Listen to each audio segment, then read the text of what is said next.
Il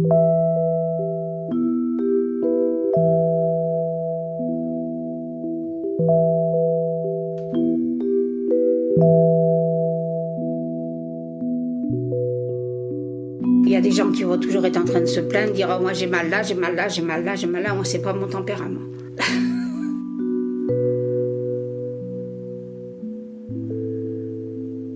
Je m'appelle Danielle Paillusson, j'ai 75 ans.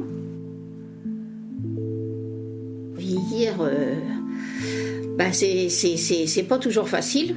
Je pense que quelqu'un qui n'est pas dans ces âges-là ne peut pas... Il se met pas à la place des gens. C'est un peu la solitude, hein, en fait, parce qu'il y a quelques années, enfin il y a longtemps même, les aînés étaient plus restés dans les familles souvent. Les enfants ou prenaient leurs parents et tout, tandis que maintenant, il y a un éclatement de tout ça. C'est vrai que la vie a changé aussi. Mais il y a un éclatement de tout ça et les gens souvent se retrouvent seuls. Quand on arrive à un certain âge, on n'est plus si intéressant. Peut-être au niveau argent quand on décède. Moi, je sais que j'avais plus de contact à l'époque avec ma mère que j'en ai maintenant avec mes enfants. On n'a pas la même vie, on n'a pas la même façon de vivre. Et puis on était plus proches, on n'habitait pas loin les uns des autres. Tandis que maintenant, les gens s'éparpillent. Même à la maison de retraite, il y a des gens qui ne voient jamais personne de leur famille. Donc pour moi, c'est... Bon, moi je vois mes enfants de temps en temps, mais c'est pas... Ils habitent pas sur Nantes, donc... Bon, ça attriste quand même aussi. J'évite, d'ailleurs, ils me disent des fois, mais pourquoi tu nous téléphones jamais? Parce que ils comprennent pas des fois que je les appelle pas.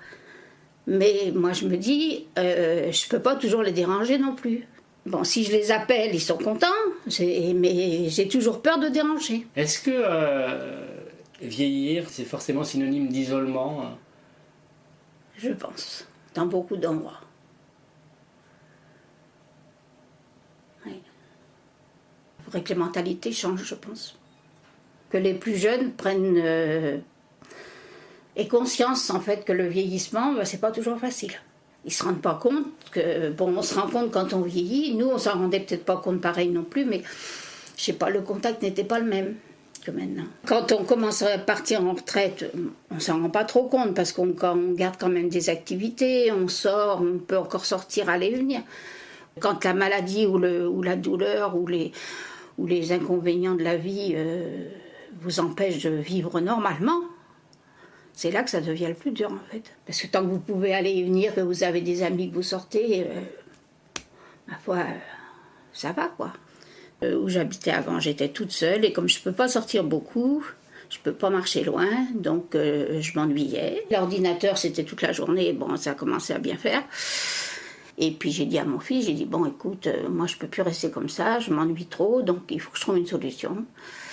Et donc on est venu voir et c'est comme ça que je suis rentrée là. Soit je prenais cette décision-là, soit je ne sais pas ce qui serait arrivé parce que ce contact me manquait énormément. Je me sens utile. J'ai été une période où je ne me sentais pas, puisque je ne pouvais pas sortir beaucoup de chez moi. Mais depuis que je suis ici, oui, je me sens utile. Soit ne serait-ce que pour donner le goûter ou pour faire des activités. Quand Jocelyne est en vacances ou et puis qu'il n'y a pas de remplaçante, quand elle prend juste une journée, bon, je fais l'animation. Je m'occupe des petits oiseaux, je m'occupe des fleurs. Donc je garde une activité et je garde un contact avec les gens. Et moi, si je peux donner le peu que je fais, si je peux donner du bonheur aux gens, c'est bien. On prolonge les gens de plus en plus avec des médicaments, des traitements et tout, mais est-ce une bonne solution? Quand vous voyez des gens qui ne peuvent plus ni bouger, ni parler, ni manger seuls, est-ce que ça vaut le coup de continuer à vivre comme ça? Est-ce que ces gens-là sont heureux? Pas forcément. Ces gens-là ne sont pas forcément assez aidés. Parce que même dans les maisons de retraite, elles voient quoi, les aides-soignants, combien de fois par jour pendant 5-10 minutes pour la toilette. C'est vrai qu'il y a eu des améliorations là-dessus peut-être, mais c'est peut-être pas suffisant non plus. C'est pas drôle de finir comme ça quand on ne peut pas se suffire à soi-même et qu'on ne vous aide pas suffisamment. Est-ce que ça vaut le coup de continuer à vivre ?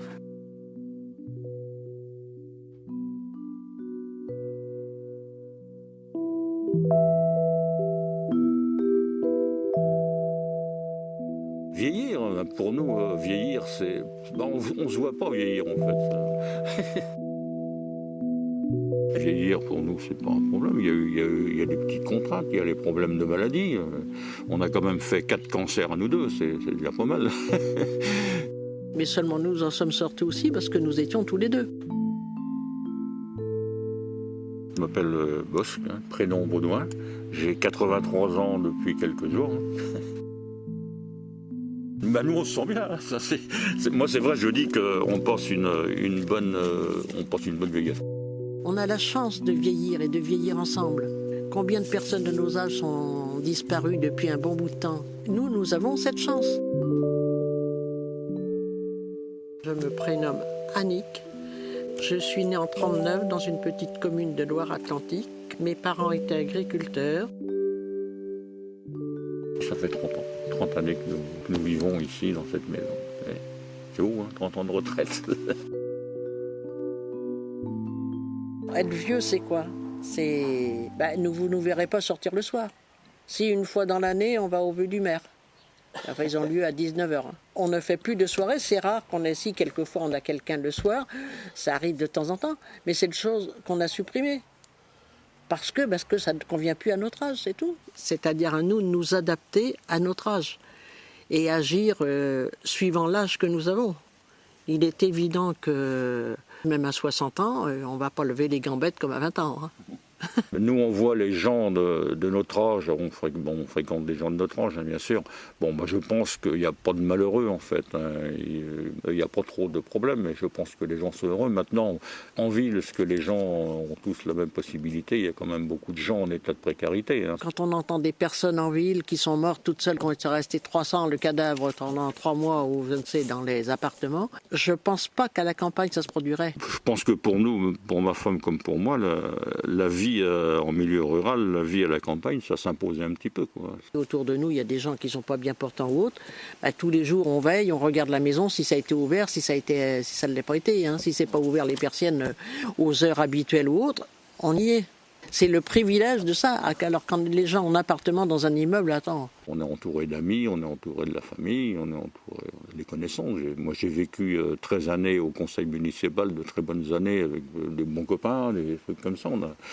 On s'est intéressé à la commune. Il n'y a pas de problème. Il faut s'investir. On peut pas rester vieillir, comme vous dites, ou prendre de l'âge sans rien faire, quoi. C'est difficile de bouger un petit peu les gens de la campagne aussi, parce qu'il y a quand même un club de personnes âgées ici. Ils ne recrutent pas. Personne n'y va plus dans ce club. Il y a quelques personnes qui sont là depuis 10 ans ou 15 ans. C'est toujours les mêmes, mais il n'y a pas de nouveau. On a aussi, dans les communes, c'est une commune de 2200 habitants ici maintenant, disons qu'il y a l'absence de service. Il n'y a pas de docteur, on n'a pas de pharmacie, on n'a pas de boulangerie. On nous laisse un petit peu sur le bord de la route. On a l'impression de devenir une charge. Il y a des choses qu'on ne peut plus faire, mais nous avons, parce que je dis bien pour les deux, des difficultés à accepter de prendre quelqu'un. Nous l'avons quand même, cette difficulté. Mon mari a un mal fou à accepter, je lui dis, il faut absolument... Non, oui, mais il y a des choses qu'il ne peut plus faire. Mais ça, c'est une acceptation personnelle, et je pense que c'est pour tout le monde pareil. L'allongement de la vie, ça devient une charge, ça pose des problèmes. Je pense qu'on a un manque de reconnaissance pour les personnes âgées, puis je dirais même un peu de mépris. Il y a des personnes en état de précarité dans notre génération. Il y a beaucoup de femmes qui n'ont jamais eu d'emploi et donc qui n'ont pas de retraite.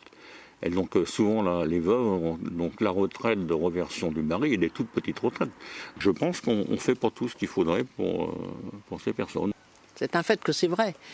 Beaucoup de personnes ressentent les vieux comme une jeune. Mais nous, est-ce que nous n'avions pas un peu la même impression?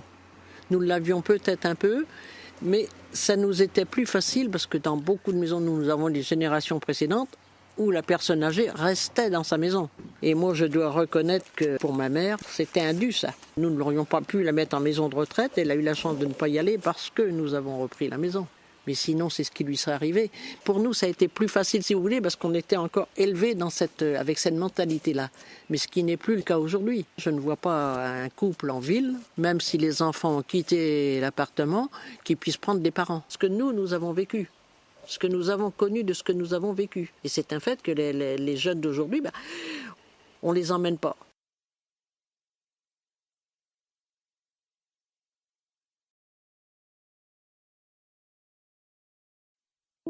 Quand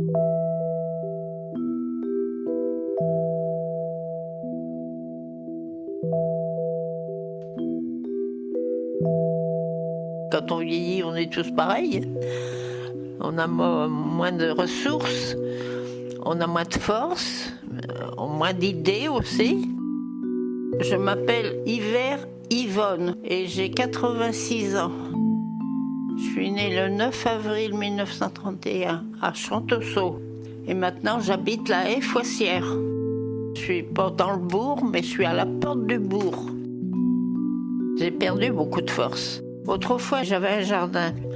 Puis j'ai lutté pour faire mon jardin. Toute seule, une femme, à faire un jardin. J'avais des asperges, des artichauts, j'avais tout ça. Eh ben, j'étais obligée de laisser ça. Mais ça m'a encore diminué parce que ça me faisait de la peine de laisser tout ça. L'infirmière me dit tous les jours, faut pas toujours rester assise, il faut marcher. Alors, quand j'ai besoin de courses, je dis, je vais faire mes courses moi-même. Ça me fait une occasion pour marcher. Autrement, on reste dans sa maison, on est diminué encore en plus. Plus on reste dans sa maison, plus on se diminue.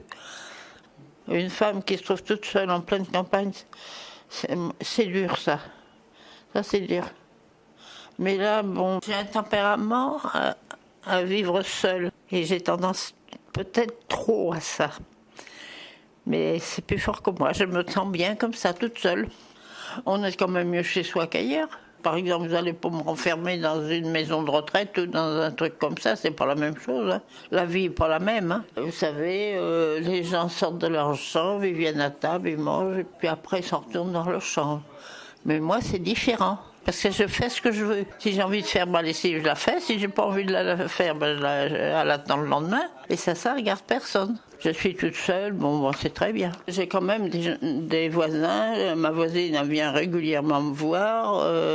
Il y en a d'autres en face au domaine collectif. Il y a des dames qu'on se connaît de longue date qui viennent me voir, ou elles me disent, ou elles m'appellent, ils viennent me voir. Et vous savez, quand on a fait une après-midi de partie de cartes, c'est très bien. La journée passe comme ça.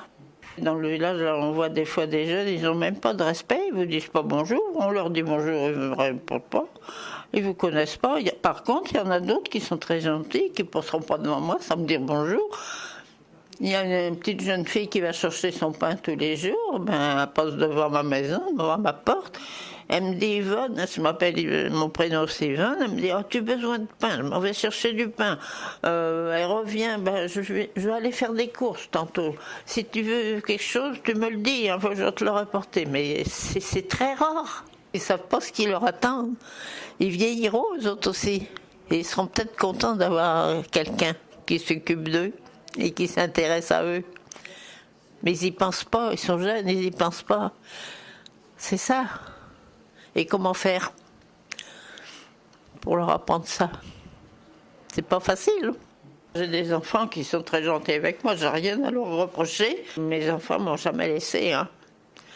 Quand il y a quelque chose, ils viennent me chercher ou alors quand ils viennent, des fois, tout d'un coup, ils m'appellent, ils me disent comme ça, maman, es-tu là tantôt? On va aller te voir.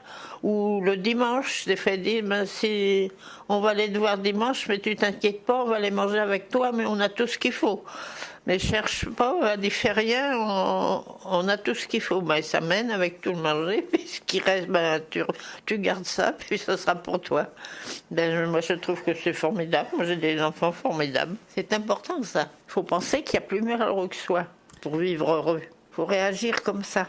Parce que j'ai pas une grosse retraite. Quand mon loyer est payé, vous savez, il faut que je les compte pour pouvoir aller joindre les deux bouts, malheureusement.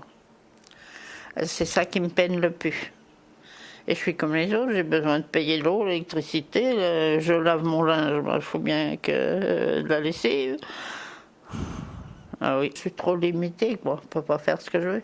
Pour s'habiller, je suis comme tout le monde, je vais me mettre habillée correctement quand même. C'est ça qui me tracasse le plus des fois, mais enfin bon. Puis d'autres moments, je réagis pas trop mal, parce que je me dis, après tout, il y en a qui sont encore plus mal habillés que moi, je dis, ça va bien. Je me dis quand même avoir tant travaillé toute sa vie, puis être obligé maintenant Tirer sur les deux bouts pour arriver à s'en sortir. C'est ça qui est dur. C'est vrai. Puis au fond, je me dis, il y en a sûrement qui sont plus malheureux que moi.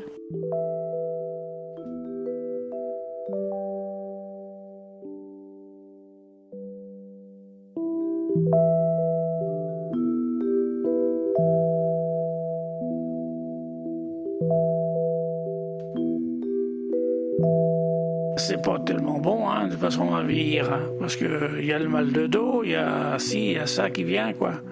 Alors, faut mieux éviter de vieillir, quoi. Rester jeune, ce serait aussi bien. Je m'appelle René, j'ai 82 ans et j'habite à Vertou. Ça nous rajeunit pas du tout la vie, ça vieillesse, alors... Pour moi, j'aime autant rester jeune que vieux, bien sûr. Alors, ça se passe comme ça, quoi. Faut vivre la vie comme elle se présente, quoi. On suit le mouvement, quoi. C'est une période heureuse quand on se porte bien, quoi. Faut bien se porter, c'est toujours pareil, quoi.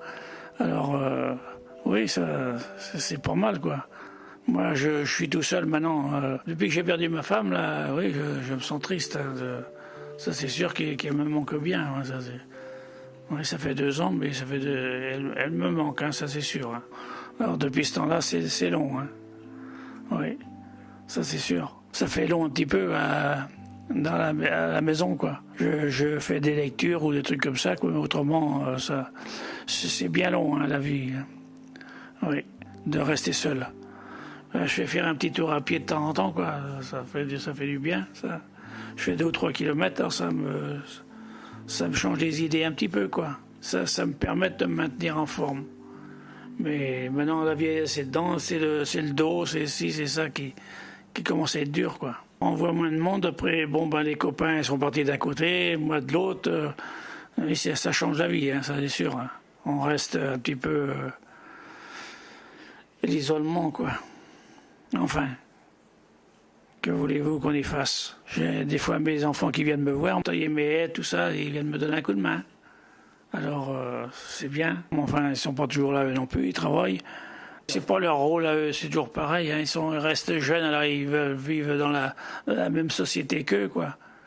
Alors, mais nous, on passe après, quoi.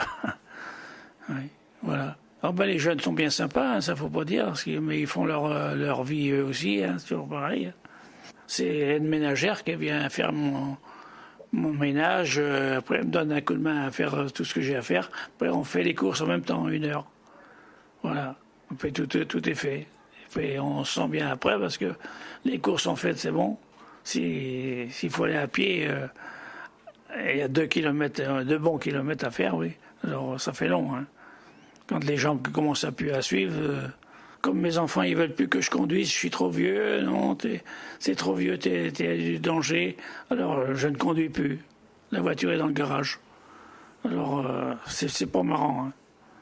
C'est pas marrant. Je fais plus de vélo non plus, faut pas faire de vélo. Si t'arrives un pépin, ça va être nous qui sommes obligés de venir t'occuper de toi, alors c'est pas facile. Ils sont gentils pour le père, ça c'est sûr.